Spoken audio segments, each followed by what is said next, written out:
우리를 사랑하시는 자비로우시고 거룩하신 하나님 아버지 감사합니다. 이 세상 많은 사람 가운데에서 저희를 먼저 구원해 주시고 주님의 몸된 교회 가운데에서 진리의 말씀을 배우며 사랑의 교제를 나누며 복음을 전파하는 삶을 살아가게 하심에 감사드립니다. 저희를 통해 천안 지역뿐 아니라 우리나라와 땅끝까지 복음이 널리 전파되기를 간절히 원합니다. 주님께서 이 일을 위해서 우리를 귀하게 사용해 주시고 또 이 일을 담대히 행할 수 있도록 지혜와 능력을 공급해 주시기 원합니다.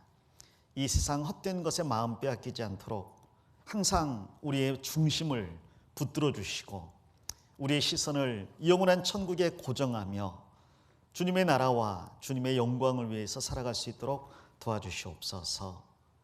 복음이 전파되고 있는 공주 수양관 주님 함께해 주시고 참석한 많은 영혼들이 구원함을 얻을 수 있도록 주님 인도해 주시옵소서. 봉사의 손길 가운데 주님 함께해 주시고 주님이 주시는 위로와 평안으로 수고를 해나갈 수 있도록 도와주시기 원합니다. 주일을 맞이해서 말씀 앞에 나온 귀한 믿음의 형제자매들 일일이 축복해 주시고 각 사람에게 필요한 대로 말씀을 통해 공급해 주시기 원합니다. 혹 어려운 가운데 있는 형제자매들이 있다면 주님께서 더욱 은혜 베풀어 주셔서 주님의 몸된 교회 가운데 떨어지지 않고 주님 오신 날까지 굳게 설 수 있도록 지켜주시기를 원합니다. 오늘 말씀도 주님의 은혜 가운데 의탁하오니 오직 주님의 뜻만이 분명히 선포될 수 있도록 말씀을 전하는 자의 입술 가운데 함께해 주시고 듣는 심령 가운데 역사해 주시옵소서. 시종을 주님께 의탁하오며 우리를 사랑하시는 예수님 이름 받들어 기도합니다. 아멘. 다 같이 성경 출애굽기 1장을 찾겠습니다.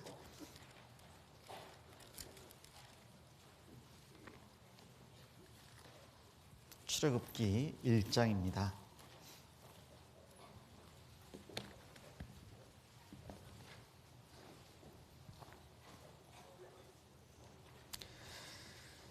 출애굽기 1장 6절부터 22절까지 본문 말씀이 좀 깁니다. 그래서 교독을 하도록 하겠습니다. 제가 6절부터 읽겠습니다. 요셉과 그의 모든 형제와 그 시대 사람은 다 죽었고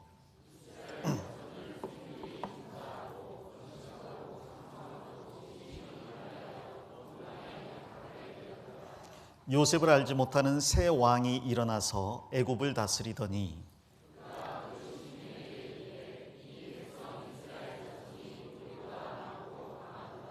자, 우리가 그들에게 대하여 지혜롭게 하자. 두렵건대 그들이 더 많게 되면 전쟁이 일어날 때에 우리 대적과 합하여 우리와 싸우고 이 땅에서 갈까 하노라 하고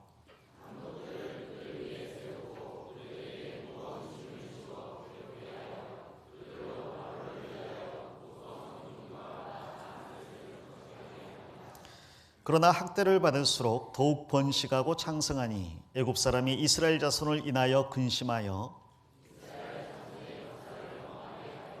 고역으로 그들의 생활을 괴롭게 하니 곧 흙 이기기와 벽돌 굽기와 농사의 여러 가지 일이라. 그 시키는 역사가 다 엄하였더라.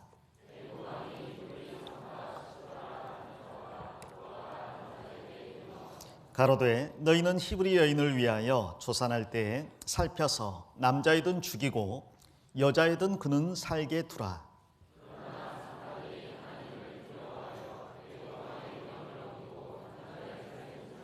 애굽 왕이 산파를 불러서 그들에게 이르되 너희가 어찌 이같이 하여 남자를 살렸느냐.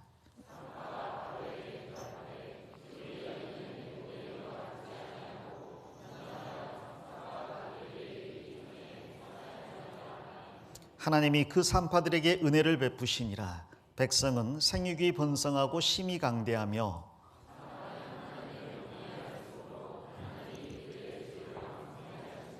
같이 읽겠습니다. 그러므로 바로가 그 모든 신민에게 명하여 가로되 남자가 나거든 너희는 그를 하수에 던지고 여자애든 살리라 하였더라. 됐습니다. 성경은 하나님께서 예수 그리스도로 말미암아 죄인을 구원하는 구속의 역사가 기록된 하나님의 말씀입니다.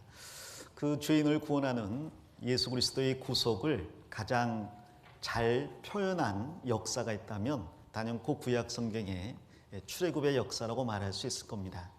모세의 인도하에서 이스라엘 백성들이 430년 종살이를 마치고 어린 양의 피로 애굽에서 출애굽하는 내용은 바로 어린 양 예수 그리스도의 보혈로 구원을 받아 하나님의 자녀가 되는 죄인의 구원을 그림자로 가장 잘 나타낸 역사라고 말할 수가 있을 겁니다.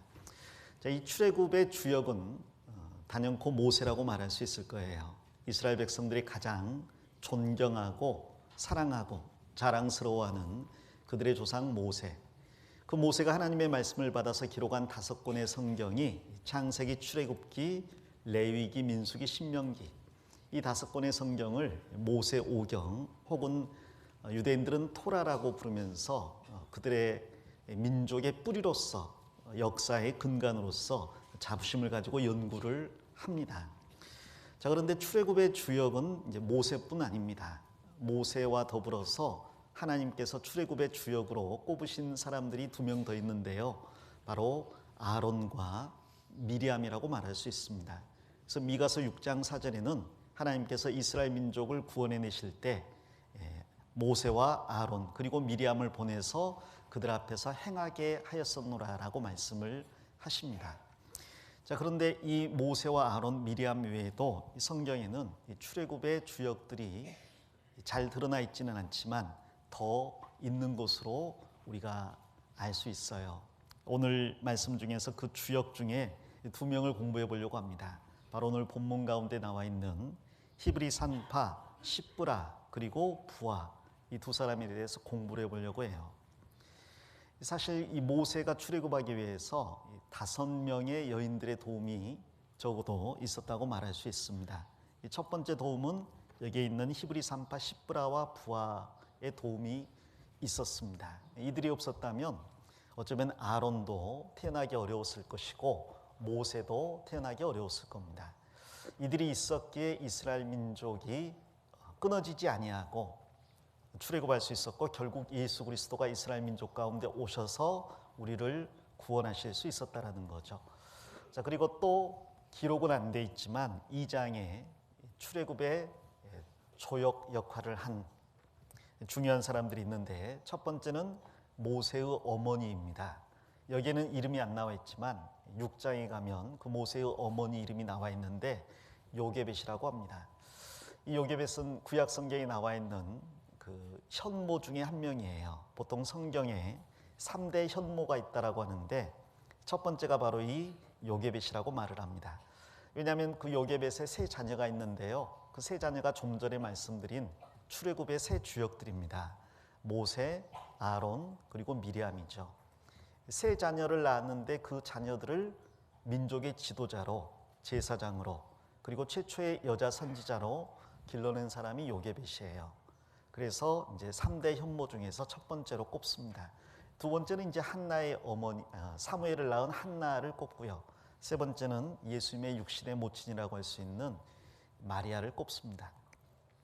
자, 여기 그 모세의 어머니 되는 요게벳의 이야기가 이름은 나와 있지 않지만 2장에 간략하게 기록이 되어 있죠. 그 어머니의 믿음과 그리고 용기, 결단이 없었다면 모세는 결코 출애굽의 주역으로 성장할 수가 없었을 겁니다. 또 한 명의 여인이 있다면 이제 모세의 누나가 되는 미리암이라고 말할 수 있을 거예요. 미리암의 지혜와 용기가 아니었다면 아마 모세가 어머니 요게벳의 품에서 성장하기 어려웠을 겁니다. 하나님께서 이 미리암에게도 지혜를 주셨고 보이지 않는 데에서 묵묵히 조력하는 조력자로 주셨습니다. 이 미리암은 나중에 몇 군데에 더 등장을 하죠. 그 중에서 특별히 이제 요세푸스의 유대 전쟁사를 보면 미리암의 남편이 훌이라고 기록이 되어 있습니다. 훌 역시 나중에 아론과 더불어서 모세를 돕는 출애굽의 주역으로 성경에 등장을 합니다. 아마 기억하실 텐데 그 여호수아가 아말렉과 싸울 때 모세가 손을 들어서 중보 기도를 했는데요. 전쟁이 길어지니까 팔이 피곤해서 내려오게 되었죠.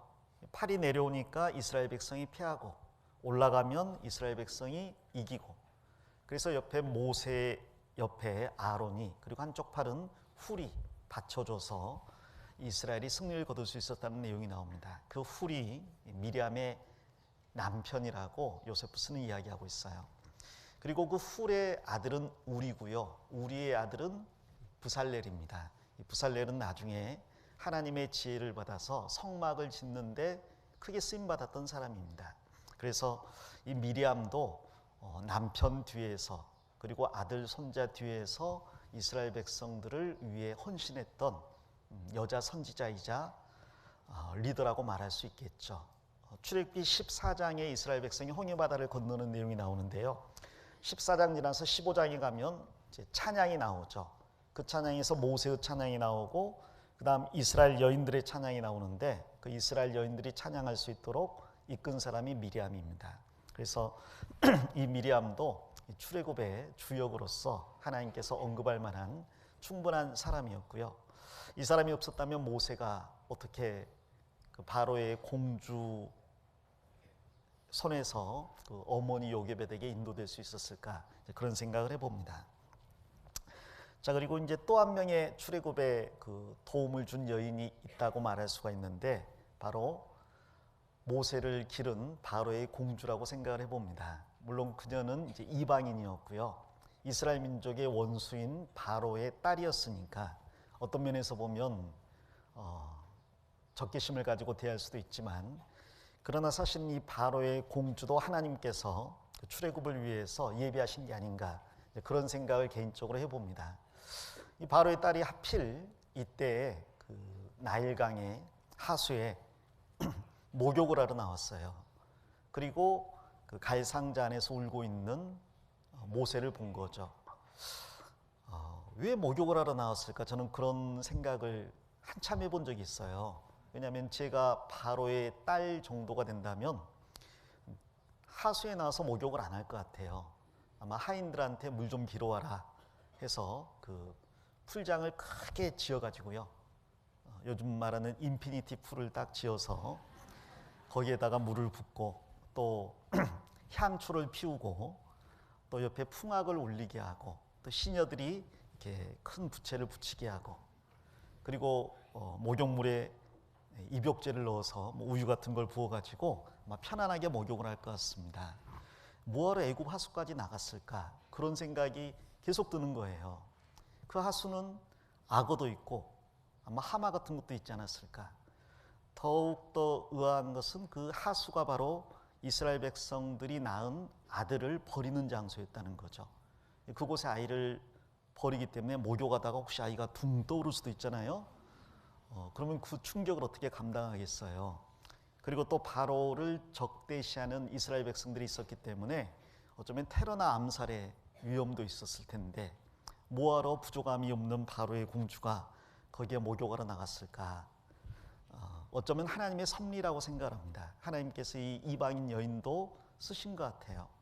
그리고 이 바로의 공주가 하필 또 모세를 제일 먼저 봤죠.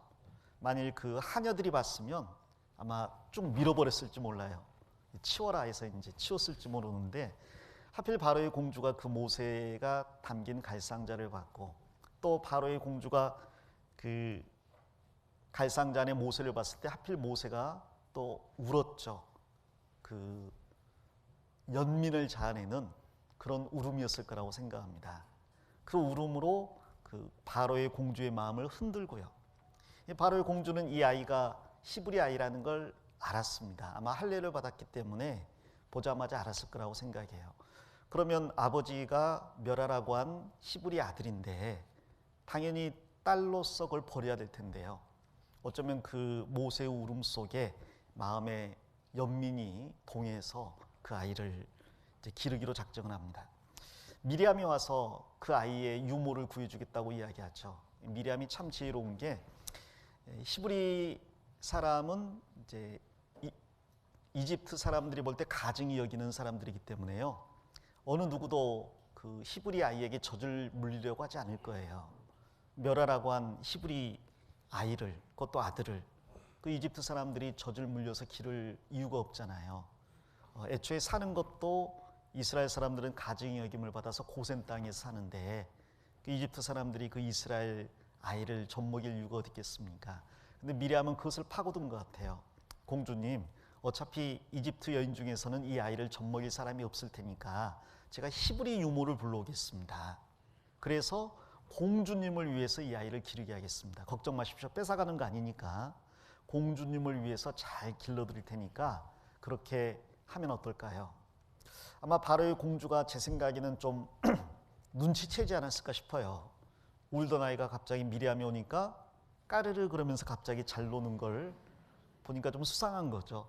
얼굴을 보니까 좀 닮았네 그런 생각도 했을지 모르겠어요. 유모를 불러온다고 불러왔는데 어머니 요게벳을 데려왔습니다. 유난히 또 이 아이가 그 유모를 보고 잘 따르네요. 뭔가 수상하죠. 보니까 또 셋이 다 닮았어. 그런데도 아마 이렇게 맡기지 않았을까 그런 생각도 해봐요.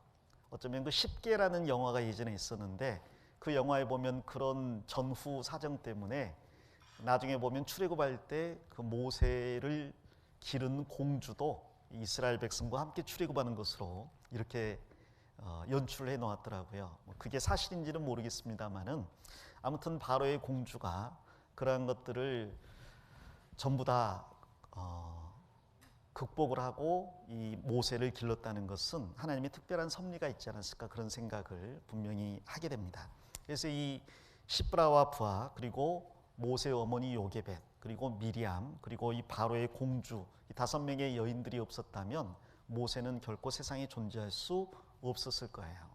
특별히 그 어머니 요게벳 같은 경우에는 하나님의 말씀을 믿음으로 모세를 3번이나 떠나보내는 역할을 합니다. 첫 번째는 이제 아이를 낳아서 당연히 아들이니까 날 하수에 던져야 될 텐데 던지지 않고 석 달을 잘 기른 다음에 더 이상 그 아이를 보호할 수가 없게 되니까요. 자신이 할 수 있는 최선의 일을 합니다. 갈상자를 만들고 역청을 바르고 나무진을 바르고 물이 들어오지 않도록 아이를 위해서 최선을 다해 방주를 만든 다음에 이 그 갈상자가 영어로 방주거든요. 방주를 만든 다음에 모세를 그 안에 넣어놓고 하나님 손에 맡깁니다. 하나님이 보실 때 아름다운 아이. 하나님께서 분명히 출애굽을 4대 만에 시켜준다고 하셨는데 모세가 4대 만에 태어난 아이거든요. 이 모세 때 분명히 출애굽의 역사가 있어야 되니까 하나님께서 이 아이를 쓰신다면 분명히 지켜주실 것이다. 그래서 어머니 아버지 손에서 하나님 손에 맡겨 보낸 여인입니다. 그리고 그 믿음이 실패하지 않았죠. 하나님께서 바로의 공주를 들어서 모세를 구원하셨고요. 두 번째 또 떠나보내야 됐던 것은 그 아이를 젖먹여 기른 다음에 그 다음에 이제 바로의 공주에게 보내야 되잖아요. 이제 다시는 자기와 상관없는 아들로 크게 될 텐데 그때도 이 어머니 요게벳은 하나님의 말씀을 믿고 떠나보낸 것 같아요. 비록 이제는 바로 왕의 궁전에서 자라야 되겠지만 그러나 자기가 젖을 먹일 수 있는 그 짧은 몇 년의 기간 동안 아브라함의 하나님, 이삭의 하나님, 야곱의 하나님 그리고 그 하나님께서 하신 약속들을 충분히 모세에게 전해주었고 결코 지워지지 않는 여호와 신앙을 그 모세 마음속에 심어주었기 때문에 이제는 세상에 내보내도 걱정하지 않았던 것 같습니다. 그리고 실제로 모세는 나이 40이 될 때까지 그 이스라엘 백성들의 구원자라는 생각을 마음에서 지우지 않았던 것 같아요. 나중에 그 이집트 사람이 이스라엘 사람을 학대하고 있을 때 이집트 사람을 때려 죽였잖아요. 그때 때려 죽인 이유가 내가 이렇게 하면 이스라엘 백성들이 하나님이 나를 구원자로 보내신 것을 깨달을 것이다. 그 생각을 했다고 사도행전이 말씀하고 있습니다.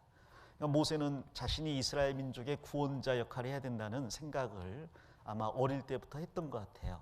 그리고 그 생각은 바로 어머니 요게벳으로부터 신앙교육을 받은 것 같습니다. 얼마나 확실하게 받았는지 애굽의 궁전에서 수십 년을 살면서도 그 생각이 변하지 않았다라는 거죠.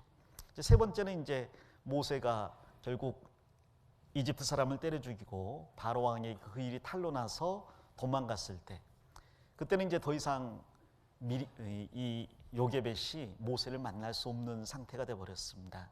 다시 모세가 돌아올 때는 40년이 지난 다음이었고요. 그때는 요게벳이 아마 늙어 죽은 것 같아요. 성경에 기록이 돼 있지 않은 걸 보니까. 모세가 80세니까 어머니는 더 연세가 많으실 것이고 아마 돌아가시지 않았을까. 그래서 요게벳은 평생에 3번이나 그 아들을 떠나보내는 일을 했지만 그럼에도 불구하고 하나님을 믿는 믿음이 있었기 때문에 결코 불안해하거나 혹은 낙심하거나 혹은 좌절하지 않고 하나님 손에 모세를 의탁했다고 할 수 있습니다. 어쩌면 그 요게벳을 통해서 우리가 배울 교훈이 많이 있을 것 같아요.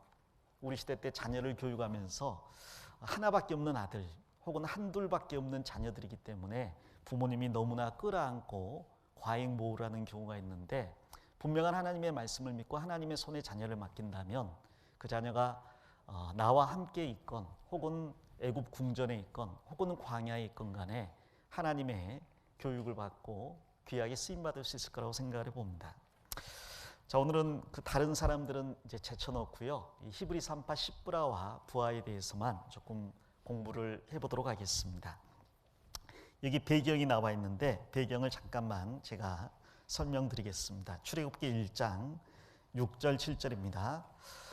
요셉과 그의 모든 형제와 그 시대 사람은 다 죽었고 이스라엘 자손은 생육이 중다하고 번식하고 창성하고 심히 강대하여 온 땅에 가득하게 되었더라. 출애굽기는 그 야곱의 자손 70명의 애굽 이주로부터 시작이 됩니다. 그 70명이 이제 시간이 지나면서 모두 늙어 죽게 됐고요. 그리고 이스라엘 사람들은 생육이 중다하고 번식하게 되었다, 창성하고 심히 강대하게 되었다라고 배경을 설명하고 있습니다. 자, 그런데 여기에 내용을 읽어보면 참 재미있는 게요, 7절에 이스라엘 자손은 생육이 중다하고 번식하고 창성하고 심히 강대하여, 이게 똑같은 말이거든요. 중다하다, 번식하고 창성하고 심히 강대하다, 이 다 같은 말인데 4번이나 반복을 한 걸 보니까 아마 자손을 굉장히 많이 낳은 것 같아요. 특별히 그 중에서 번식하고 이 단어를 보면 사실 이게 사람에게 쓸 단어는 아니거든요. 어느 집이 자식들이 많다는 것을 야, 그 집 자식들 번식 많이 했대, 이렇게 말할 수는 없잖아요. 아이를 잘 낳는 여인한테 아이고 그 여자 번식력 좋대, 이렇게 말할 수는 없지 않습니까? 이 번식이라는 게 보통 그 동물이나 물고기나 혹은 곤충들의 그 번식을 이야기할 때 언급이 된다는데 그 단어를 여기에 기록을 했어요. 아마 그 곤충들이 새끼를 많이 낳는 것을 그 이스라엘 사람들, 이집트 사람들이 본 것 같은데요, 그 곤충들이 새끼 많이 낳는 모습이 아마 이스라엘 사람들이 자녀를 많이 낳는 모습과 연결이 됐던 것 같습니다. 야, 정말 바글바글하네, 그런 생각을 했던 것 같아요. 너무 자녀를 잘 낳는 거예요. 자, 하나님께서 이건 약속하신 축복이죠. 분명히 하나님께서 아브라함에게 내 자손들은 그 이방 땅에 들어가서 400년간을 살다가 거기에서 큰 민족이 되어서 나오게 될 것이라고, 그리고 나올 때 많은 재물을 가지고 나오게 될 거라고 약속을 하셨고요. 그 약속대로 자손들이 이제 굉장히 많이 번성하게 된 겁니다. 왜 하나님께서 이스라엘 백성들을 이집트에 집어넣으셨을까? 이제 그 생각을 먼저 해볼 필요가 있는데, 그 이유는 하나님께서 아브라함에게 말씀하신 것처럼 이스라엘 민족이 살고 있는 가나안 땅에 죄악이 충만했기 때문입니다.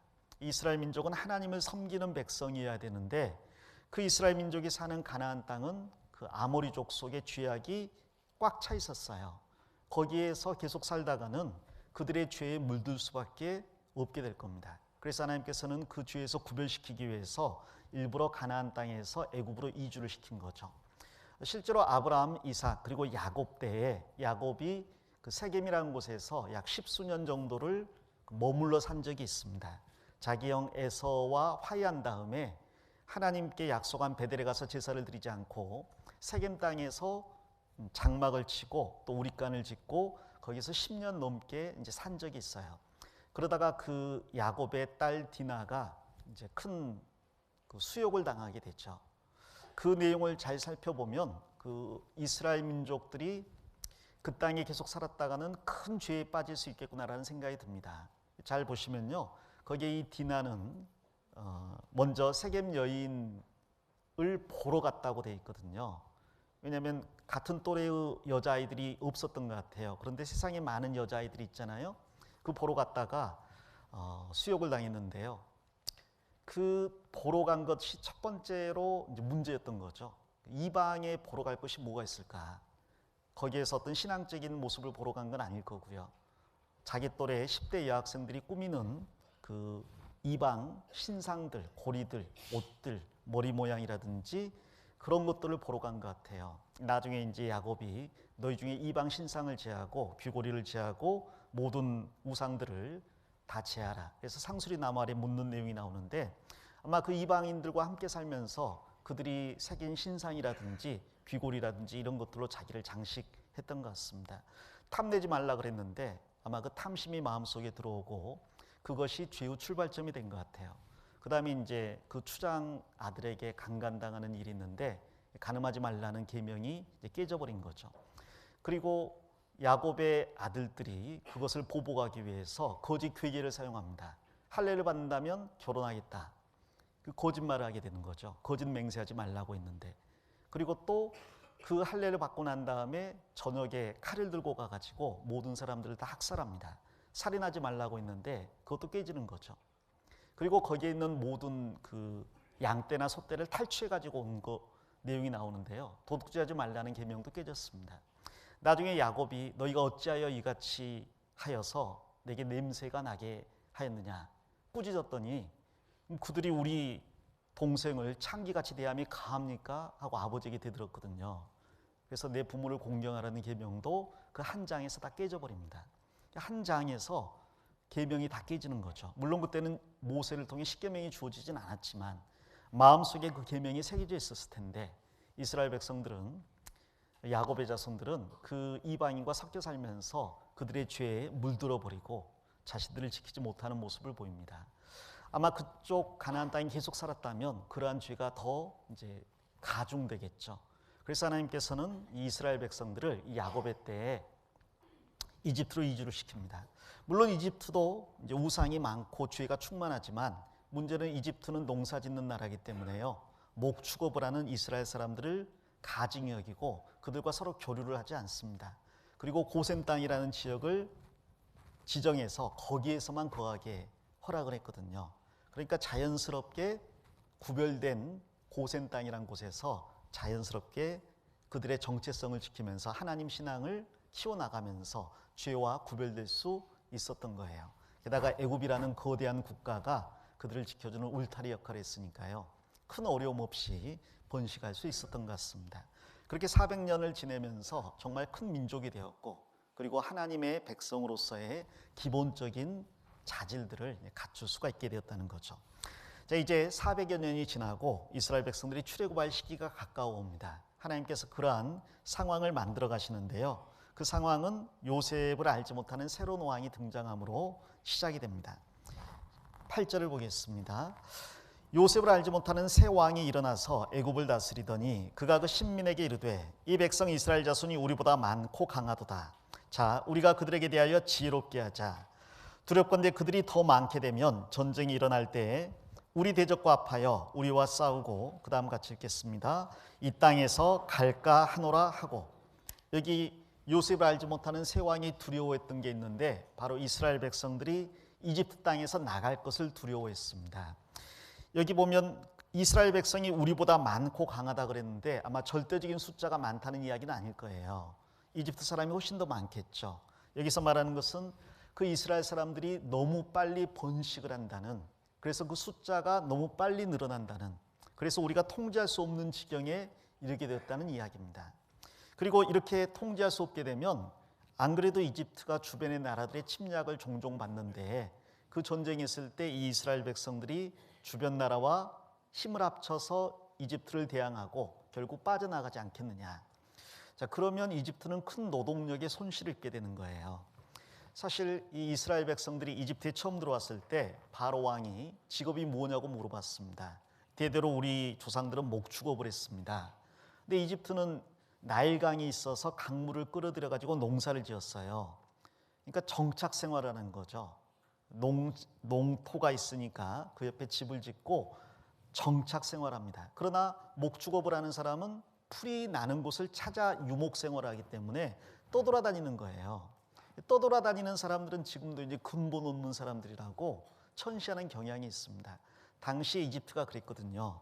그래서 고센 땅을 따로 할 땅에서 거기에서 그 가축들을 기르라고 하면서 너희 중에 가축을 잘 치는 사람이 있으면 바로 나의 그 가축들도 대신 키워달라고 이제 부탁을 하게 됩니다. 그래서 이 이집트의 가축들을 아마 이스라엘의 목자들이 위탁받아서 많이 길렀던 것 같아요. 굉장히 큰 노동력이죠. 근데 그들이 이제 빠져나가게 되면 그 일을 이집트 사람들이 해야 되니까요. 가증이 여기는 그 일을 해야 되니까 아마 그들이 나가기를 원하지 않았던 것 같습니다. 그래서 붙잡아둘 생각을 한 거예요. 그런데 붙잡아두려면 숫자가 너무 많이 늘어나면 통제가 안 되니까 적절하게 숫자를 통제하면서 붙잡아둘 계획을 세운 겁니다. 그래서 그들에게 무거운 짐을 지운 거죠. 자, 그런데 이 바로의 계획은 하나님의 말씀과 정면으로 대치되는 거예요. 그가 요셉을 알지 못했고 또 요셉이 하나님을 알지 못했기 때문에 이러한 계획을 세운 것 같습니다. 만일 하나님을 알았다면 자기가 이런 계획을 세워도 결코 이루어지지 않을 거라는 것을 알았겠죠. 그러나 그는 다신교 국가의 왕이었고 하나님의 어떤 분인지를 전혀 몰랐으니까요. 자, 하나님께서는 분명히 이스라엘 백성들이 이집트에서 나갈 거라고 이미 400년 전부터 말씀을 하셨어요. 여기 책갈피를 잡아 놓으시고 성경 창세기 15장을 가보겠습니다.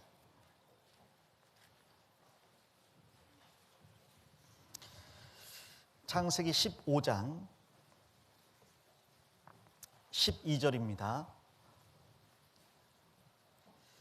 해질 때에 아브라함이 깊이 잠든 중에 캄캄함이 임함으로 심히 두려워하더니 여호와께서 아브라함에게 이르시되 너는 정령이 알라. 내 자손이 이방에서 객이 되어 그들을 섬기게 했고 그들은 400년 동안 내 자손을 괴롭게 하리니 그 섬기는 나라를 내가 징치할지며 그 후에 내 자손이 큰 재물을 이끌고 나오리라. 너는 장수하다가 평안히 조상에게로 돌아가 장사될 것이요. 16절 같이 읽겠습니다. 내 자손은 4대 만에 이 땅으로 돌아오리니 이는 아모리 족속의 죄악이 아직 관영치 아니함이니라 하시더니, 자, 하나님께서 아브라함과 언약을 체결하셨어요. 횃불 언약이라고 하는데 짐승을 잡아서 반으로 쪼갭니다. 그리고 그 짐승을 벌려놓고 그 사이에 계약 당사자 두 사람이 지나가는 거예요. 그러면 짐승의 피가 두 사람에게 묻겠죠. 이것은 목숨을 걸고 지켜야 되는 약속이라는 뜻입니다. 그런데 하나님께서 그 짐승을 벌려놓고 하나님만 그 사이를 통과하셨어요. 횃불이 그 사이를 통과했거든요. 이건 하나님께서 일방적으로 하신 약속입니다. 즉 아브라함과 그 후손이 어찌하든지와 상관없이 하나님께서 반드시 지키겠다고 하시는 약속입니다. 자, 그런데 그 약속의 내용이 바로 너희의 자손이 400년 동안 이방 땅에서 객이 되어서 생활을 하다가 400년 만에 큰 재물과 함께 나올 거라는 약속이었어요.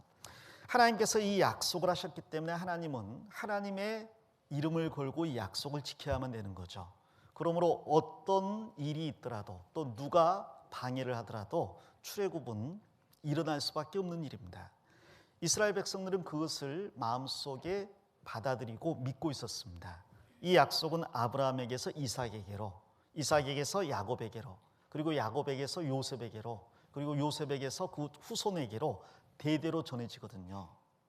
이 야곱이 나중에 이집트 땅에서 죽었는데요. 그는 이 아브라함의 약속을 기억하고 요셉에게 맹세를 하게 합니다. 나는 이 이집트 땅에서 죽지만 그러나 너는 나에게 맹세를 해라. 내가 죽거든 이 이집트 땅에 장사 지내지 말고 아브라함, 이삭이 장사된 그 가나안 땅에 헤브론에 있는 막벨라 굴에다가 나를 장사해달라고 부탁을 합니다. 그리고 실제로 요셉이 아버지가 죽으니까 애고가는 기간이 지나서 이 아버지를 가나안 땅으로 옮겨서 거기에 매장을 하거든요. 그리고 요셉도 죽을 때 똑같은 유언을 합니다. 출애굽기 50장을 보겠습니다. 창세기 50장입니다. 죄송합니다. 출애굽기는 50장이 없는데 창세기 50장입니다. 창세기 50장 24절입니다. 요셉이 그 형제에게 이르되 나는 죽으나 하나님이 너희를 곤고하시고 너희를 이 땅에서 인도하여 내사 아브라함과 이삭과 야곱에게 맹세하신 땅에 이르게 하시리라 하고, 요셉이 또 이스라엘 자손에게 맹세시켜 이르기를 하나님이 정녕 너희를 곤고하시리니 너희는 여기서 내 해골을 메고 올라가겠다 하라 하였더라. 이 요셉이 마지막에 유언을 할 때도요, 하나님이 아브라함과 이삭과 야곱에게 맹세하셨으니까 반드시 너희를 이 땅에서 나가게 할 것이다. 자, 4대 만에 나간다고 했는데 이 요셉이 거의 1대라고 말할 수가 있겠죠. 야곱의 때 이주했으니까요. 요셉은 야곱의 아들이니까 1대입니다. 그리고 3대가 더 지나면 출애굽을 하게 될 거예요. 그래서 그것을 이스라엘 백성들에게 각인시켜주는 유언을 하는 거죠. 나갈 때 반드시 내 해골을 메고 나가라고 이야기를 합니다.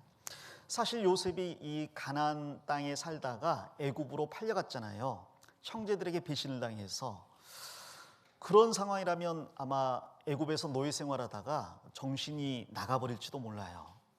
내가 사랑하는 가족들한테 배신을 당해서 말도 통하지 않는 애굽 땅에 와서 여기에서 규율이 엄하기로 소문난 군대 장관 보디발의 집에 노예 생활을 하다니, 어쩌면 정말 그 신세가 너무나 기구하니까 정신이 나가버릴지도 모릅니다. 근데 요셉은 정신이 나가기는커녕 정말 그 보디발의 집에서 너무나 열심히 일을 해서 보디발의 인정을 받는 가정 총무가 되거든요. 어떻게 미치지 않을 수가 있었을까? 요셉에게는 분명한 믿음이 있었습니다. 왜 내가 형들에게 팔려서 애굽에 왔을까? 깊이 생각하다가 아브라함과 이삭과 야곱에게 하나님께서 주신 약속이 생각이 났을 거예요. 분명히 우리 이스라엘 민족이 이방 땅 애굽에서 400년 종살이를 해야 되는데, 그러려면 누군가가 먼저 애굽 땅에 들어가야 되잖아요. 하나님께서 나에게 꿈을 주시고 이러한 방법을 통해서 나를 애굽의 선발대로 보내셨구나. 내가 이곳에 살 일은 큰 민족이 되어서 출애굽한다고 했으니까 이스라엘 민족이 큰 민족이 될 수 있도록 준비를 하는 것이다. 그런데 지금 내 위치는 보디발의 노예잖아요. 하나님께서 어떻게 역사하실지는 모르지만 그러나 하나님은 그 약속을 지키실 것이다. 일단은 내 일을 충실히 하자. 가정 총무가 돼서 열심히 일을 하다 보니까 나중에 이집트를 다스릴 때에도 굉장히 큰 도움을 얻게 됐겠죠. 한 가정을 다스릴 수 있는 경험을 쌓았으니까요. 감옥에 들어갔을 때도 똑같은 생각을 했을 겁니다. 왜 내가 감옥에 왔을까? 근데 그 감옥은 왕의 신하들을 가두는 감옥이었거든요. 거기에서 궁중의 법도를 배우고요, 궁중 사람들과도 안면을 트게 되고요, 나중에 바로에게 불려가서 꿈을 해석하고 총리 대신이 됐습니다. 그리고 나중에 형들이 왔을 때 형들에게 보복할 생각을 안 했어요. 왜냐하면 하나님의 뜻은 큰 민족이 돼서 나가는 건데 내가 형제들을 다 죽이게 되면 하나님의 말씀이 무너지는 거잖아요. 어떻게 내가 하나님을 대적하는 일을 하겠습니까? 그래서 형들을 보복하지 않고 형들과 그 자식들을 잘 돌봐주고 번성할 수 있도록 키워줬습니다.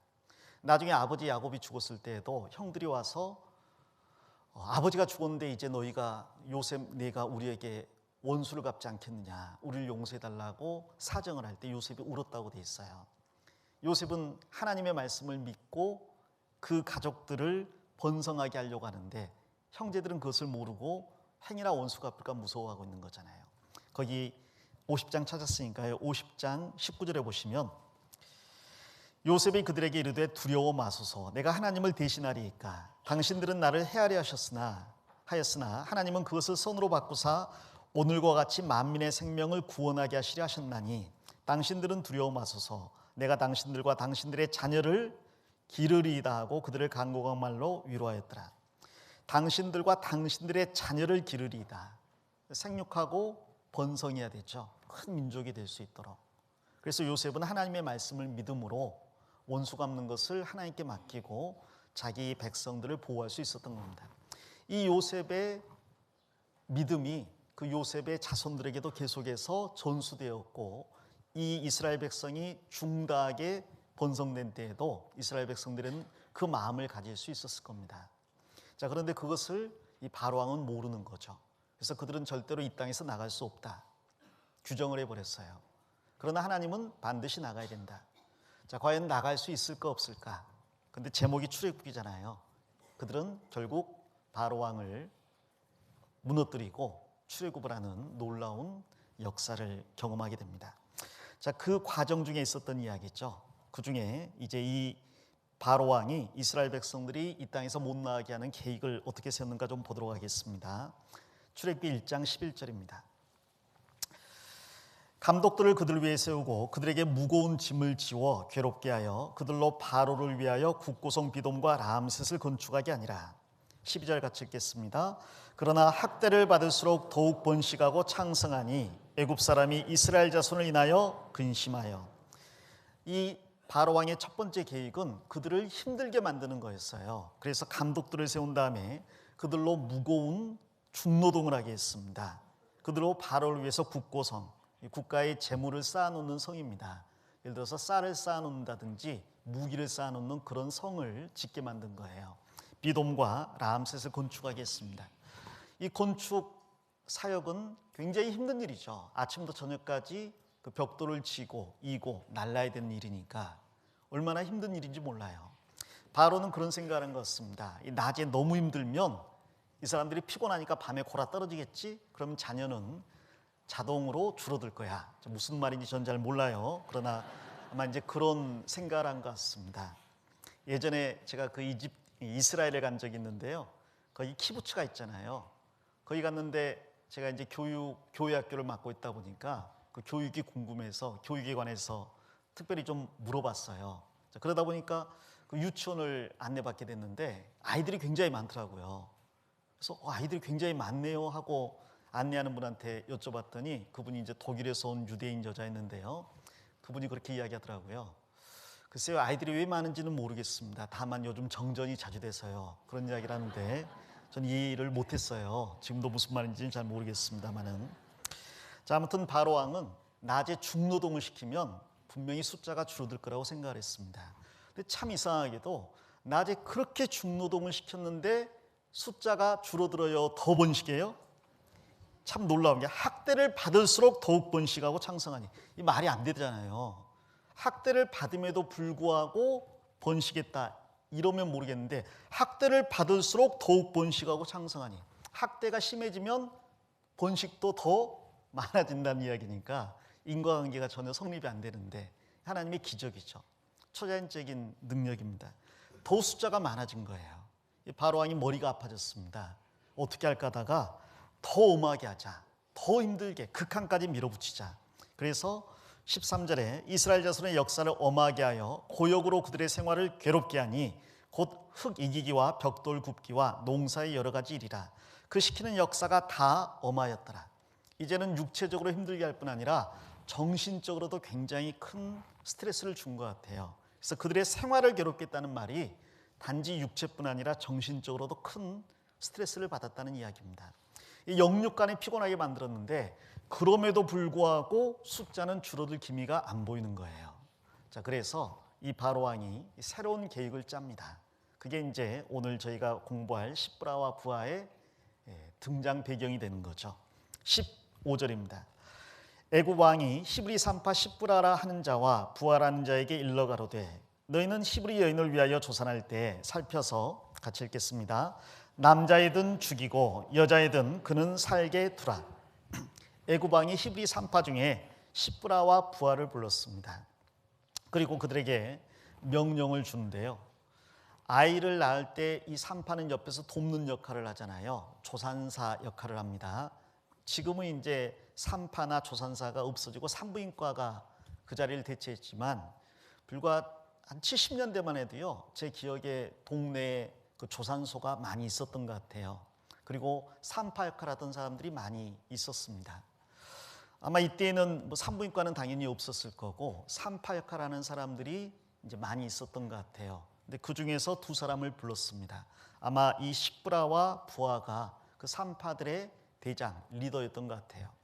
둘만 있었다고 생각하기는 어려운 게 첫 번째로 출애굽할 때 이스라엘 민족의 숫자가 남자 어른만 60만 명이었잖아요. 여자와 아이까지 합치면 250만 이상 될 거라고 생각하니까요. 250만 대도시에 산부인과가 두 개 있다 이렇게 생각할 수는 없잖아요.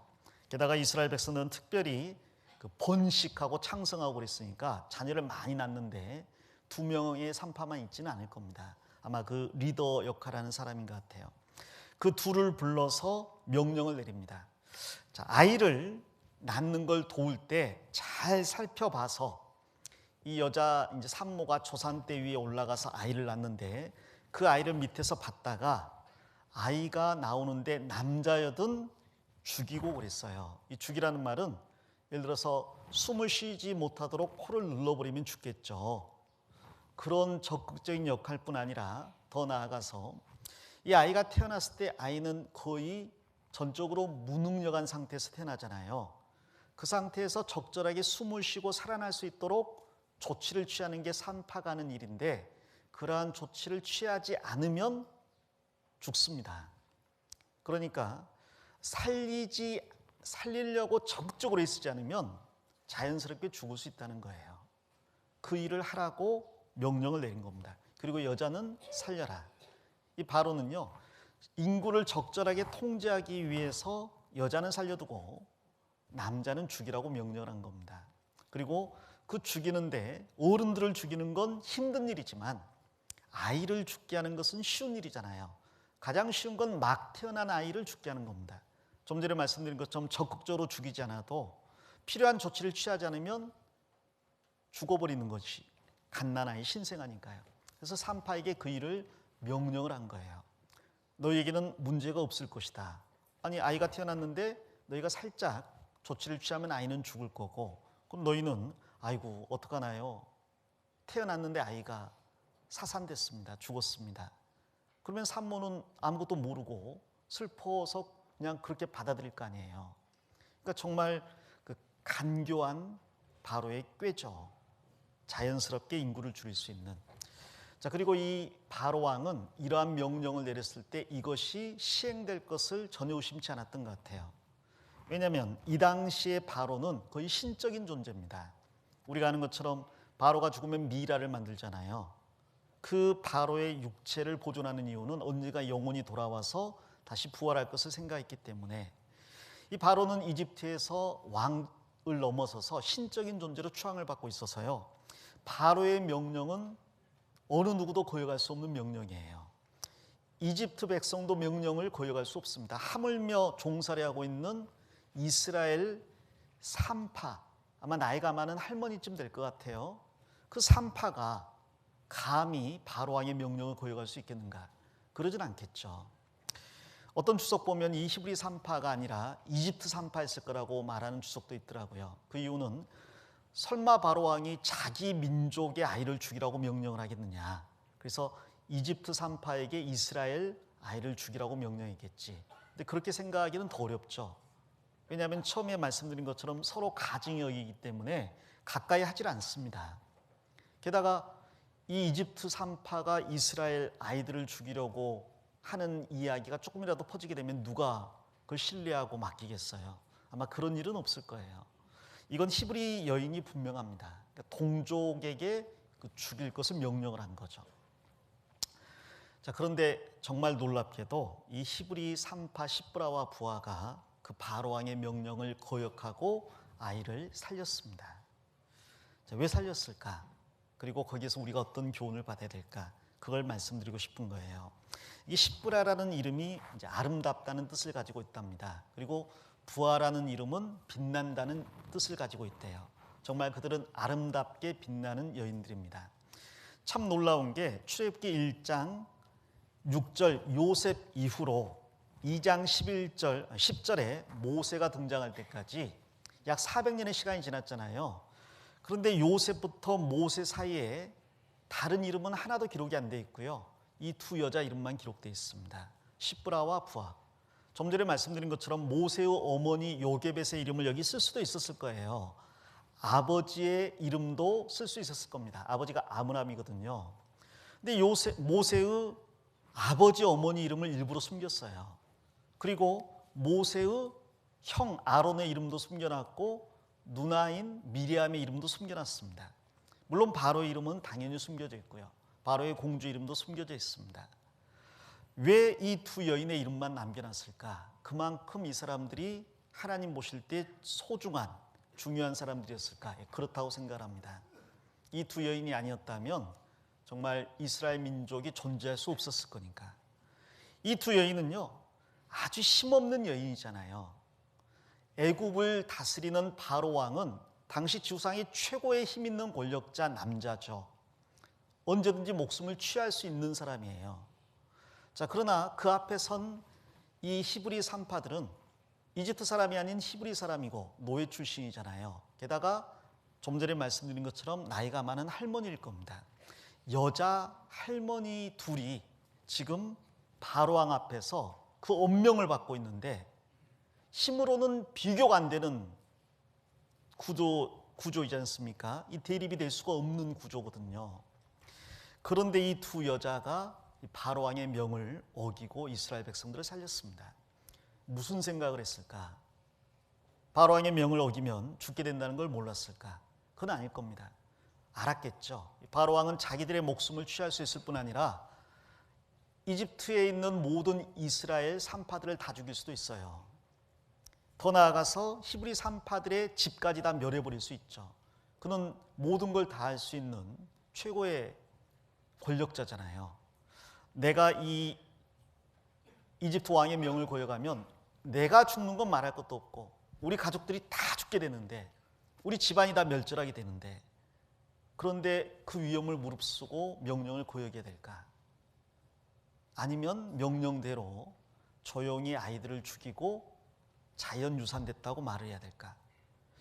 고민을 했을까 안 했을까? 그런데 그 말씀을 보면 고민을 안 한 것 같아요. 왜냐하면 17절에 보시면 그러나 산파들이 하나님을 두려워하여 애굽 왕의 명을 어기고 남자를 살린지라. 이게 산파들이 하나님을 두려워하여 그랬는데 원래 번역으로 보면 산파들이 하나님을 크게 두려워하여 애굽 왕의 명을 어기고 이렇게 되어 있습니다. 다른 말로 하면 하나님을 너무 두려워한 나머지 애굽 왕은 조금도 두려워하지 않았다는 이야기예요. 당시 눈에 보이는 사람 중에 제일 무서운 사람은 단연코 바로입니다. 그리고 하나님은 눈에 보이지 않는 신이잖아요. 그런데 눈에 보이지 않는 하나님을 눈에 보이는 바로 왕보다 훨씬 더 크게 두려워했습니다. 그걸 경외라고 이야기해요. 정말 놀라운 것 중에 하나가 이 당시에는 모세가 출생하지 않았기 때문에 모세 오경이 기록되지 않았어요. 창세기도 없었습니다. 성경이 한 줄도 기록되지 않았는데 그들은 하나님에 대한 확실한 신앙을 가지고 있었어요. 어떻게 가질 수 있었을까? 믿음은 어디서 나요? 들음에서 나며. 그들은 아브라함과 이삭과 야곱, 요셉을 통해서 내려온 하나님의 말씀을 듣고 믿었을 뿐 아니라 그것을 실생활에 적용을 시킨 거죠. 많은 사람들이 말씀을 듣긴 합니다. 그러나 믿지는 않습니다. 많은 사람이 말씀을 듣고 믿습니다. 그러나 실생활에 그 믿음을 적용시키지는 않습니다. 그런데 이 히브리 산파들은 자기 목숨 그리고 가족들의 목숨을 다 걸고 하나님의 말씀을 삶에 적용시킨 거예요. 하나님이 너무 두려운데 이 바로 왕의 이 협박은 거기에 비하면 무서운 축에도 못 끼는 거예요. 그들은 생각을 한 겁니다. 우리가 하나님을 두려워해야 될까? 눈에 보이는 바로 왕을 두려워해야 될까? 또 생각을 했겠죠. 산파인데, 우리가 하는 일이 산파인데, 우리가 하는 일이 아이를 태어나게 하고 그 생명을 보존하게 하는 일인데 그 일을 뒤집어서 태어나는 아이를 죽게 할 수 있느냐? 우리가 살려고 막 태어나려고 하는 아이를 죽게 할 수 있느냐 이 말이에요. 우리 집안이 무사하려고 이스라엘 집안 전체를 죽게 할 수 있느냐? 그건 두 번 생각할 여지도 없다라는 거죠. 만일 그로 인해서 바로 왕에게 죽임을 당하게 된다면 그럼 죽으면 죽으리라. 마치 에스더가 그랬던 것처럼 이 히브리 산파들도 그 마음, 결심을 한 것 같아요.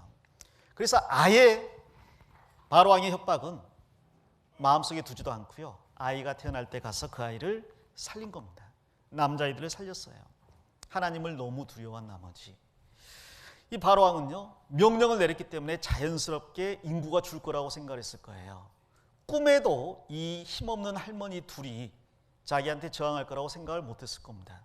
왜냐하면 그때까지 이게 출애굽이니까 약 4,000년 전이잖아요. 이 일이 4,000년 전부터 3,500년 사이, 출애굽은 이제 3,500년 이전에 3,400년대에 일어났으니까 그 시대에 전제군주한테 저항한 역사적인 기록이 없대요. 지금이야 민주화 운동도 하고 왕이나 대통령 앞에 시위도 하지만 3,4,000년 전에 절대군주에게 백성들이 저항하는 일이 있을 수 없었다는 거죠. 바로 왕은요, 누군가가 나에게 명령을 거역하고 대들 거라는 생각을 못했을 겁니다. 그래서 어떤 분은 또 그렇게 써놨더라고요. 이 기록이 인류 역사상 최초의 불복종 시민운동이었다. 최초의 촛불 집회였다. 이렇게 써놨더라고요. 이 두 할머니가 바로왕에게 반기를 든 거예요. 자, 그리고 좀 전에 말한 것처럼 이 이스라엘의 산파가 둘만 있지는 않았겠죠. 많은 산파들이 있었을 거예요.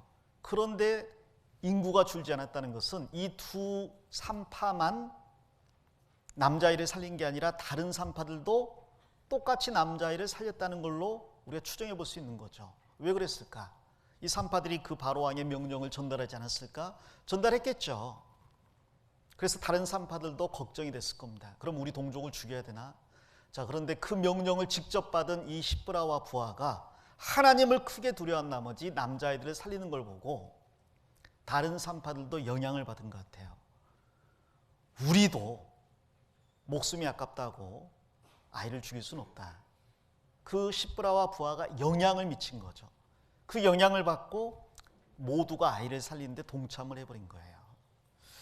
이 산파를 볼 때 참 그리스도인 같다는 생각을 해봅니다. 사실은 그리스도인이라는 역할이 산파의 역할과 똑같거든요. 제가 이 본문을 공부하려다가요, 산파에서 백과사전을 찾아봤어요. 인터넷으로. 그때 이 산파에 대한 이야기가 나오는데 정말 교훈이 됐습니다. 지금은 이제 산파가 거의 없지만 예전에는 아이를 낳을 때 산파를 미리 정한대요. 그때 이제 산파가 주로 되는 사람은 시어머니나 친정어머니. 그런데 시어머니나 친정어머니가 산파 역할을 해줄 수가 없으면 이제 다른 사람을 불러야 되는데 대표적으로 마을에서 아이를 많이 낳아본 할머니들을 산파로 초빙을 한답니다. 미리 준비를 시키는 거예요. 출산 두세 달 전에. 그러면 대부분의 경우에 특별한 사유가 있다 할지라도 청을 거절하지 않는답니다. 그래서 산파로 일단 지정이 되면 그때부터 실제로 아이를 받는 날까지 굉장히 몸조심을 했대요. 말도 조심하고 생각도 조심하고 행동도 조심하고. 왜? 내가 아이를 받아야 되는데 내 죄가 혹은 잘못된 영향이 아이에게 영향을 끼칠까 봐 굉장히 조심을 했다라고 기록이 되어 있더라고요. 어느 정도 조심했냐면 자기 딸이 아이를 낳을 때도 가지 않았대요. 그때 산파들은 한 달에 2명의 아이를 받지 않았다고, 우리나라의 산파들은 한 달에 2명의 아이를 받지 않았다고 기록이 되어 있습니다. 왜냐하면 2아이를 받다 보면 또 잘못된 일이 일어날 수 있으니까 오로지 한 명의 아이에게 신경을 쓴다는 거죠. 그러다 보면 내 친딸이 아이를 낳아도 이미 약속을 했기 때문에 가보지 않는다는 거예요. 그리고 이제 아이를 낳을 때가 되면 가서 아이를 낳는데 도움을 줘야 되겠죠. 산파가 뭐라고 말해야 돼요?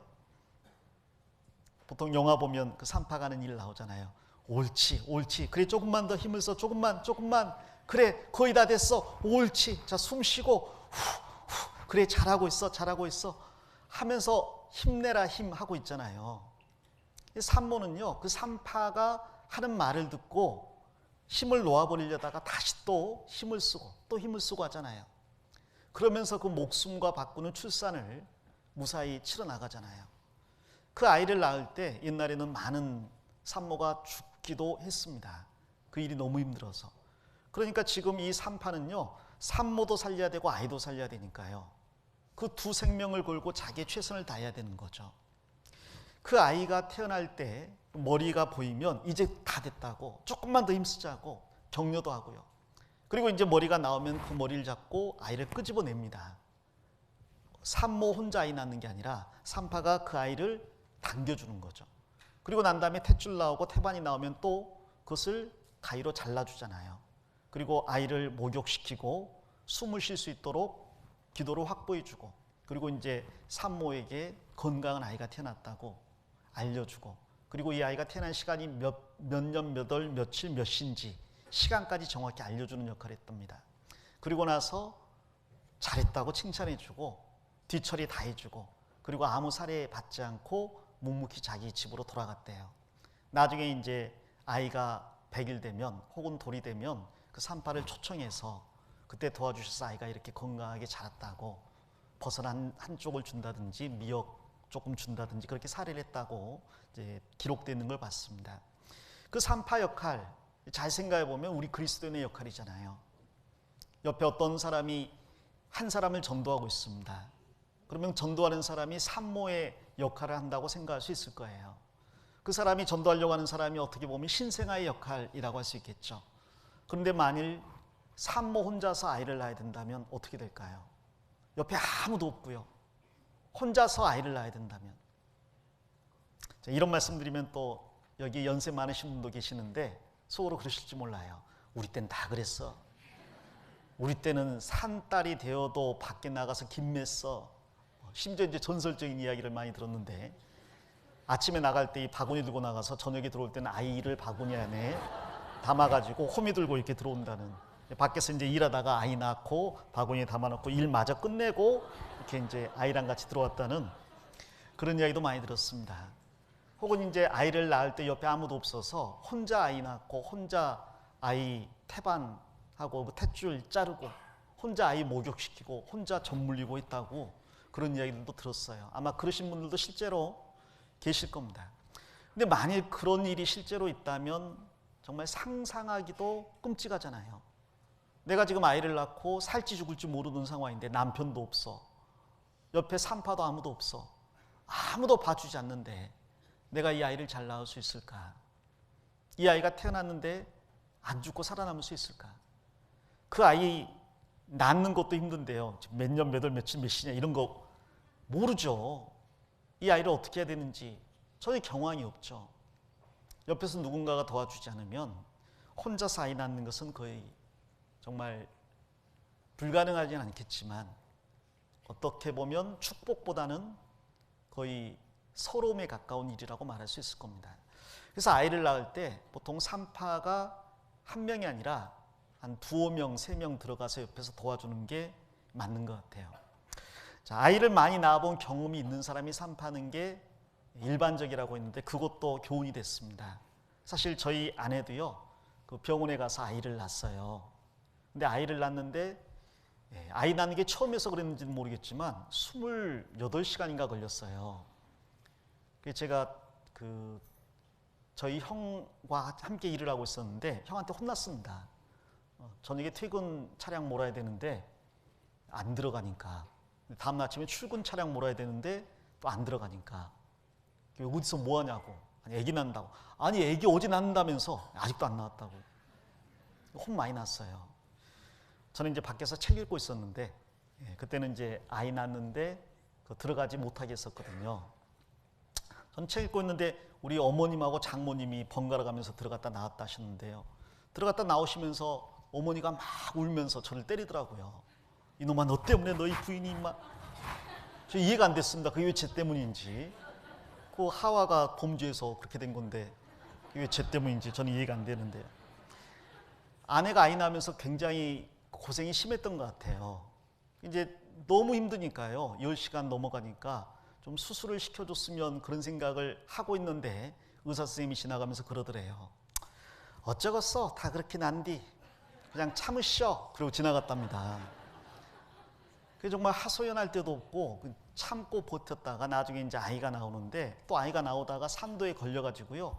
또 굉장히 고통이 지속이 됐어요. 근데 옆에서 아이를 낳는데 도와주는 그 간호사들 있잖아요. 간호사들은 아이를 안 낳아본 간호사들이 많았던 것 같아요. 낳아봤자 한 명 낳았던가. 그 간호사들이 옆에서 도와주는데 이렇게 하더래요. 아줌마 그래갖고 애 낳겠어? 힘쓰셔! 하면서 꾸짖으니까 저희 아내가 다른 사람은 다 쉽게 아이를 낳는데 나만 바보같이 아이를 못 낳나 해가지고 굉장히 자괴감이 느껴졌대요. 나중에 이제 이 간호사들이 비켜봐 내가 할게 하고 올라와서 막 눌러버리더래요. 배를 애 낳으라고. 아마 아기를 안 낳아봤으니까 혹은 낳아봐도 한 명 낳았으니까 아마 그런 것 같아요. 애를 여러 명 낳아본 분들은 그러지 않죠. 저희 어머님도 아이를 넷을 낳았고요. 장모님도 넷을 낳았습니다. 아이를 낳아본 사람은 그 아이를 낳을 때 얼마나 힘들고 어려운지 아니까 그런 말 안 하잖아요. 도와주려고 하고 같이 울어주고 힘 좀 내라고 격려해주고 어떻게든 그 산모를 그리고 신생아를 살리려고 애를 쓰잖아요. 근데 그런 경험이 없으면요 옆에서 그냥 그렇게 해갖고 이 나겠어? 하고 꾸짖는 거죠. 어쩌면 그 산파하고 그 전도하는 사람을 돕는 주변의 사람들, 우리의 역할이 똑같지 않은가. 한 사람이 한 사람 전도할 때 그쪽이 전도하냐니까 나하고는 상관없는 일이야 하고 내버려 두고 우리가 신경 쓰지 않는다면 그건 정말 아예 혼자 나으라고 말하는 것과 똑같은 이야기죠. 옆에 가가지고 아이 그렇게 해갖고 전도하겠어 이렇게 이야기하는 것은 정말 전도하는 사람에게 기죽이고 힘 빠지게 하는 소리죠. 같이 울어주고 같이 손잡아주고 같이 전도해봐서 얼마나 어려운지 아니까 위로해주고 같이 기뻐해주고 같이 그 아이를 닦아주고 젖 물려주고 그게 이제 산파의 역할이잖아요. 그 생명을 살리는 게 산파의 역할이고 우리의 역할이잖아요. 이 히브리 산파는 그런 면에서 굉장히 큰 본이 되는 사람들이에요. 내가 죽더라도 이 아이는 살려야 되겠다. 아니 우리 집안이 멸문을 당한다 할지라도 이스라엘 민족은 살려야 되겠다. 그게 이 산파들의 마음입니다. 나는 죽더라도 이 신생아 아들은 살려야 되겠다. 그런 마음이 없었다면 모세나 모세형 아론도 존재할 수 없었을 거예요. 그리고 그들의 그러한 결단이, 믿음이 주변의 사람들에게 큰 영향을 끼친 거죠. 하나님의 약속을 믿고 행동으로 옮기는 그 산파들의 모습이 주변의 사람들에게 영향을 끼쳤습니다. 숫자가 줄어들질 않은 거예요. 더 많아진 겁니다. 바로왕이 나중에 깜짝 놀라서 뭔가 잘못했다. 이럴 수가 없는데 두 산파를 불렀습니다. 아마 이 불려갈 때 이 마음이 어떠겠어요? 이제 우리는 죽었구나. 그러나 죽으면 죽으리라. 우리는 마땅히 해야 될 일을 했다. 남을 죽이고 어찌 내가 살 수 있겠느냐. 남을 살리고 차라리 내가 죽어야지. 그 마음으로 들어간 것 같아요. 자, 그런 마음, 죽으면 죽으리라는 마음으로 바로왕 앞에 서면요, 하나님이 또 지혜도 주십니다. 자, 이렇게 됐습니다. 18절에 애굽 왕이 산파를 불러 그들에게 이르되 너희가 어찌 이같이 하여 남자를 살렸느냐. 이 바로왕의 이 질문이 어떤 톤이었을까? 이렇게 질문하지는 않았을까요? 너희가 어찌 이같이 하여 남자를 살렸느냐? 이렇게 말하진 않았겠죠. 아마 불호령이 떨어졌을 거예요. 너희가 어찌 이같이 하여 남자를 살렸느냐? 구약성경 다니엘서에 보면요, 느부갓네살 왕이 평야에다가 금신상을 세운 다음에 누구든지 그 풍악이 울리거든 금신상에게 엎드려 절하라고 명령을 내렸습니다. 그런데 다니엘의 세 친구 사드락, 메삭, 아벳느고가 그 왕의 명령을 거역했어요. 왜? 그들도 하나님을 크게 두려워한 나머지 왕의 명령을 전혀 두려워하지 않았습니다. 나중에 절하지 않았다고 고소가 들어갔고 왕이 잡혀갔어요. 왕이 진노하고 이제라도 절하면 이혼이와 그렇지 않으면 극렬히 타는 풀무불에 집어던지겠다. 사드락, 메삭, 아벳느고가 왕의 이 일에 대해서 우리가 왕에게 말할 것이 없습니다. 우리는 왕이 세운 신상에게 절하지 않겠습니다. 왕이 우리를 풀무불에 던져놓는다면 우리가 섬기는 하나님이 우리를 구원하실 겁니다. 그리 아니하실지라도 우리는 절하지 않을 거니까 그렇게 하십시오. 끝. 왕이 너무 열받아가지고요, 풀무불을 평소보다 7배나 더 뜨겁게 하라고 했습니다. 그게 이제 흥분하니까 지능이 좀 떨어지는 거죠. 저 같으면 풀무불을 7배를 덜 뜨겁게 하라고 할 것 같아요. 그래야 오랜 시간 뜨거움을 겪게 될 거 아니에요. 7배나 뜨거워버리면 금방 죽잖아요. 자, 그런데 너무 뜨겁게 해버리니까요, 사드락, 메삭, 아벳느고를 끌고 가던 군인들이 그 열기에 다 죽었다고 기록이 돼 있어요. 저는 그게 이해가 안 되더라고요. 아니, 끌고 가다가 화로 가까이 오면 뜨거우면 뜨거 할 거 아니에요. 근데 가가지고 자기들은 다 죽었어요. 왜? 왕의 명령이 불보다 더 뜨겁고 무서워요. 왕이 극렬히 분을 내니까 불의 뜨거운 열기보다 왕의 분노의 열기가 더 뜨거우니까 앞으로 나가다 다 죽었습니다. 그 정도로 왕의 명령이 무섭잖아요. 여기 바로의 명령은 그보다 더 무서웠을 겁니다. 그걸 두 할머니가 견뎌낼 수 있겠어요? 이건 진짜 집안 전체가 멸문지화를 당할 상황입니다. 자, 그런데 거기에 대해서 산파가 참 지혜롭게 대답을 합니다. 19절. 산파가 바로에게 대답하되 히브리 여인은 애굽 여인과 같지 아니하고 건장하여 산파가 그들에게 이르기 전에 해산하였더이다 하매. 여보세요. 임금님, 우리가 임금의 명령을 거역한 게 아닙니다. 명령대로 아들을 죽이려고 했는데요. 아니, 아이 낳는다고 해서 가봤더니 벌써 아이 낳고 샤워하고 아이 안고 젖먹이고 있더라고요. 그거 어떻게 뺏어가지고 죽입니까? 다른 집도 가봤더니 벌써 아이랑 같이 뛰놀고 있더라고요. 바로가 그럴 리가 있나? 아마 산파들이 그랬을 거예요. 히브리 여인들 아이 낳는 거 보셨어요? 본 적이 없죠. 따로 사니까. 못 봤으면 말을 하지를 마세요. 히브리 여인들은 이집트 여인들하고는 달라요. 이상하네. 이집트 여인들은 아이 낳으면 한 달은 안 일어나고 3, 7일간 물 묻히면 안 된다고 아무것도 안 하고 남편 다 시켜 먹던데, 뭐 산후조리원 가야 된다는 둥 막 그런 이야기 하던데, 아이고 애굽 여인들은 그러고요. 히브리 여인들은 건장하기가 말도 못해요. 왜 건장한가 생각해봤더니 임금님이 흙이기기, 벽돌 굽기, 농사 여러 가지 일을 시켰잖아요. 그 일을 막 하다 보니까 여자들이 막 질통지고 계단 올라가고 하면서 다리가 막 팔뚝이 막, 아이도요, 히브리 여인들은요, 이렇게 낳더라고요. 이런 거 없어요. 근데 실제로 건 사실입니다. 그 일을 많이 하고 건장하면 아이도 더 잘 낳잖아요. 예전에 그 2차 대전 때 그 독일이 그 위대한 아리아인족의 그 천년 제국을 세우기 위해서 독일 어머니들에게 특명을 내렸습니다. 건장한 아이들을 많이 낳으라고. 근데 건장한 아이를 어떻게 엄마가 골라서 낳습니까? 그래서 체육을 장려했어요. 그 체육 중에서 특별히 여자들에게 많이 시킨 체육이 있었는데 핸드볼이라고 제가 배웠습니다. 핸드볼을 여자들에게 시킨 거예요. 아이를 낳아야 될 젊은 아가씨들이 핸드볼 경기를 하는 거죠. 핸드볼이 정말 과격한 운동이거든요. 공 하나 들고 달려가가지고 점프해가지고 집어던지고 몸 굴르고 몸싸움하고 계속 뛰고, 그러면서 정말 심신이 건강해져서 독일 사람들이 지금도 키가 굉장히 커요. 유럽에서 거인족에 해당하는 정말 건장한 사람들이 독일 사람들입니다. 히브리 여인들은 아마 그보다 더 중노동을 했으니까 더 건장이겠죠. 전부 다 그냥 막 근육질에 산모들이 아이를 쑥쑥 낳은 것 같아요. 자, 그렇게 말하니까 이 바로왕이 할 말이 없잖아요. 일을 시킨 건 자기인데, 자기가 그렇게 일을 시키니까 그게 부메랑이 돼가지고 건장한 아이로 바뀌어버렸으니 뭐라고 말할 길이 없잖아요. 벌줄 도리도 없잖아요. 그래서 풀어줬습니다. 죽지 않고 나왔어요. 하나님께서 그렇게 역사하신 거죠. 자, 그들은 목숨을 건졌습니다. 목숨을 건진 것뿐 아닙니다. 하나님께서 그 산파들에게 그들의 용기와 그들의 믿음에 대해서 보상을 해주셨죠. 어떻게?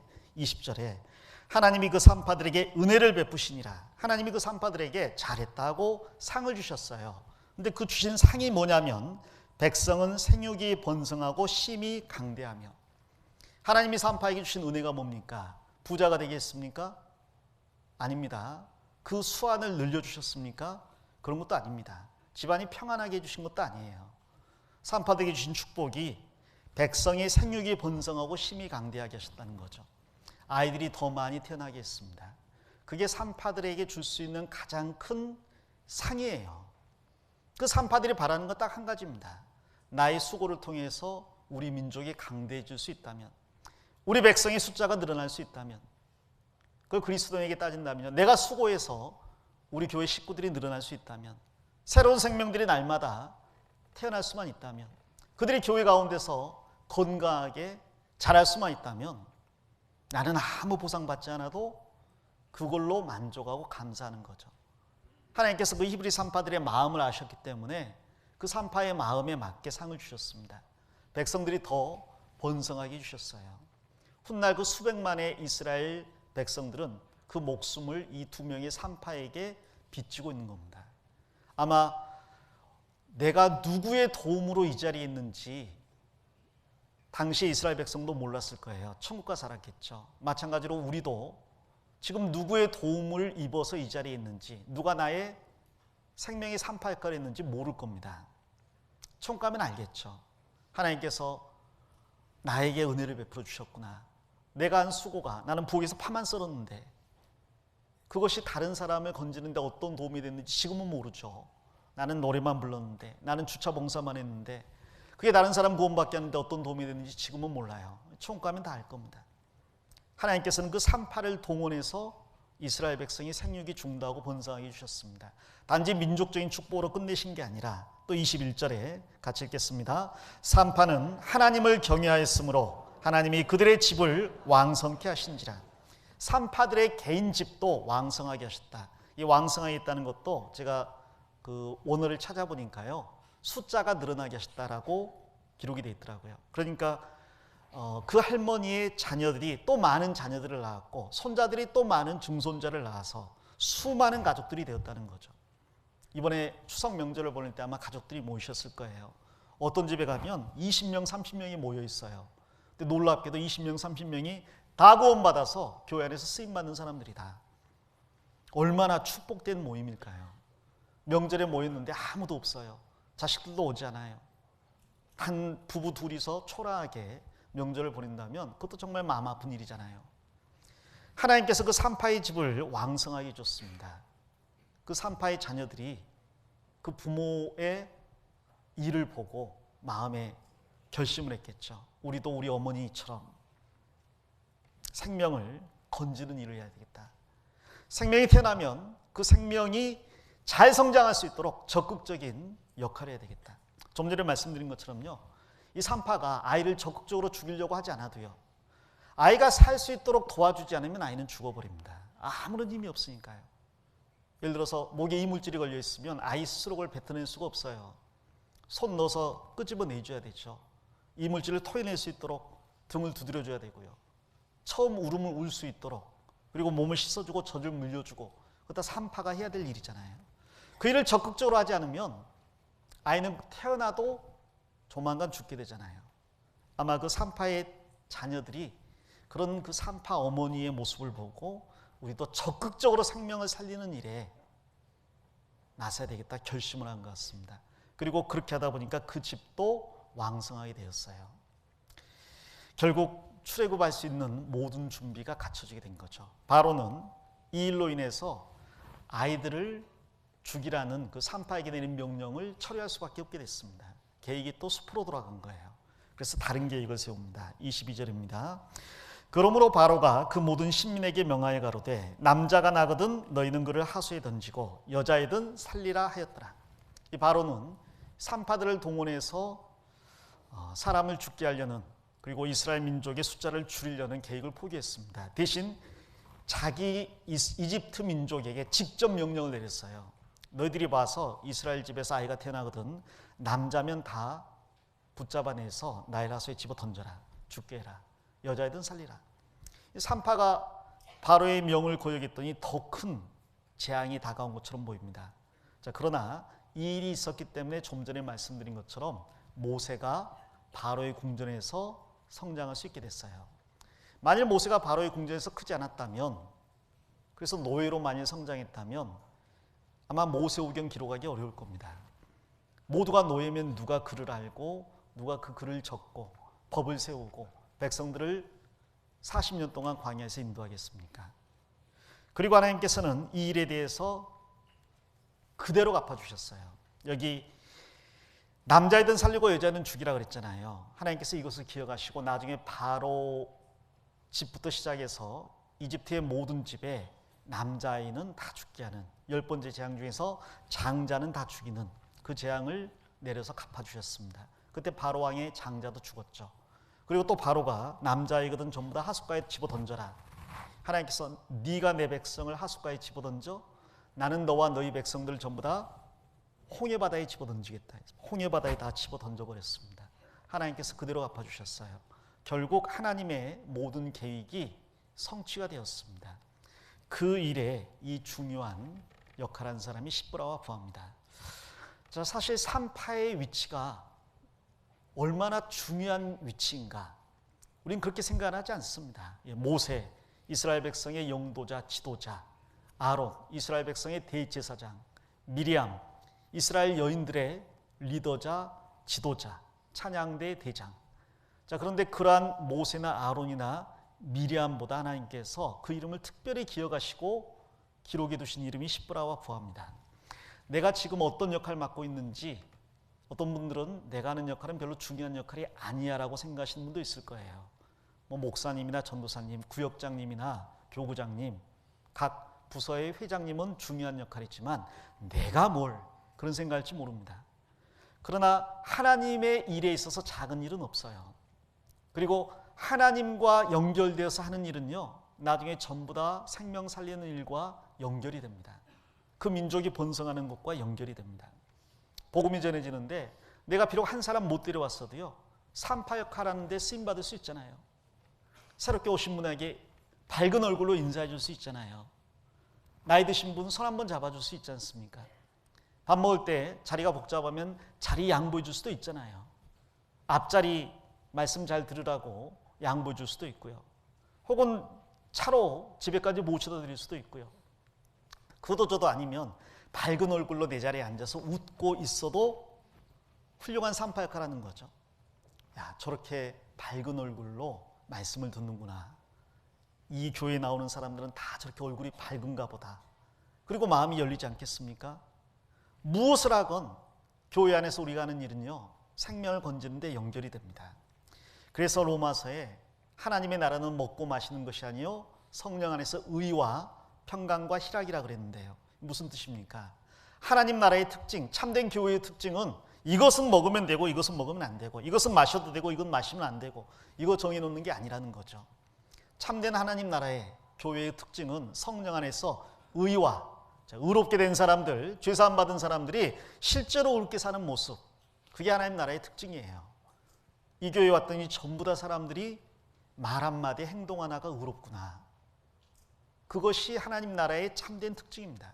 그리고 평강이라는 것은 평화입니다. 하나님과 평화가 이루어진 사람이 또 다른 사람들과의 평화를 이루는 거죠.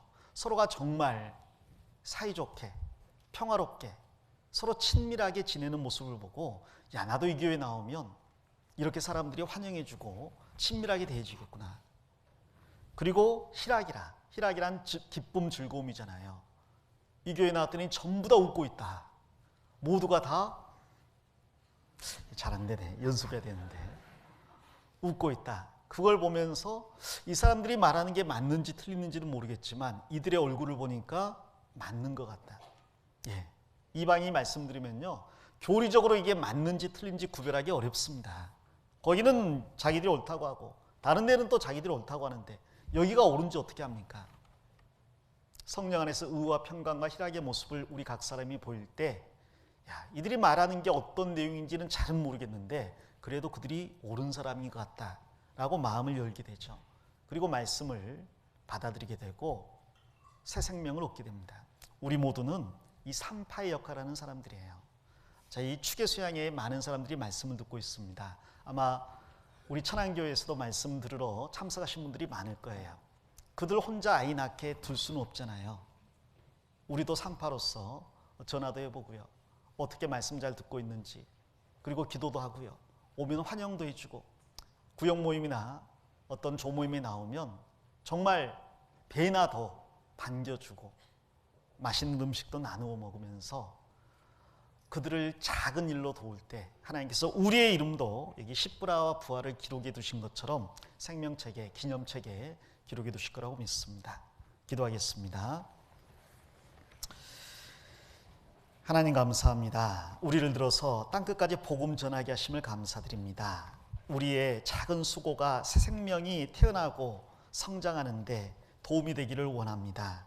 우리의 역할을 분명히 인식하게 도와주시고 그 역할을 최선을 다해 해나갈 수 있도록 도와주시옵소서.